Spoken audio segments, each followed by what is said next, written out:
So we did very well, I think, in 2024 in the IPO space.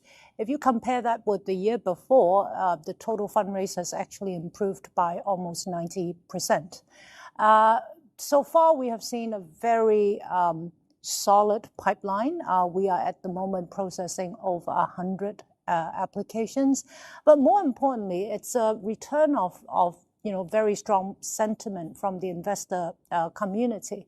And if we look at the recent IPOs, and they are quite sizable, and it all started, I would say, in Q3 2024, and you're very familiar with deals like Medea, Chunfeng, and all that.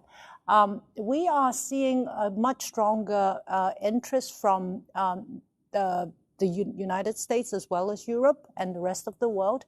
And so there is certainly appetite for investors to pick up these mega IPOs or much more scale, bigger scale IPOs. So this year, another thing I can share with you is that we have already received 30 new applications since the beginning of the year, completed 10 deals. And I do expect to see more of these, what I call must-own IPOs almost, as the year continue to unfold. There's reports that mainland regulators are slowing the approvals of small companies listing in the U.S. market. Could this be a further tailwind for Hong Kong?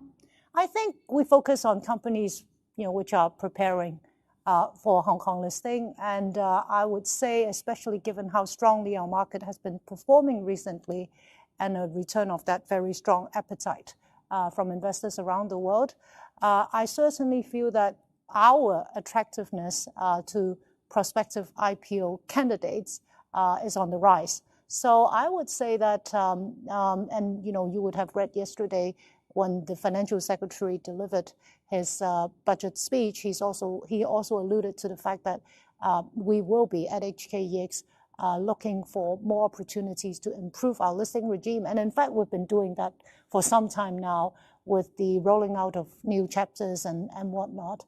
And so I think that's what we will continue to focus on, build a very strong, robust listing regime. And I'm sure as more investors look at opportunities over in this region, candidates from mainland China, they probably will conclude that Hong Kong is a very good place for them to trade and to invest in these opportunities. Etihad is looking at a listing $1 billion in the UAE.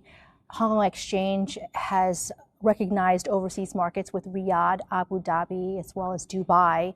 What more needs to be done before we get a Middle East listing in the Hong Kong market?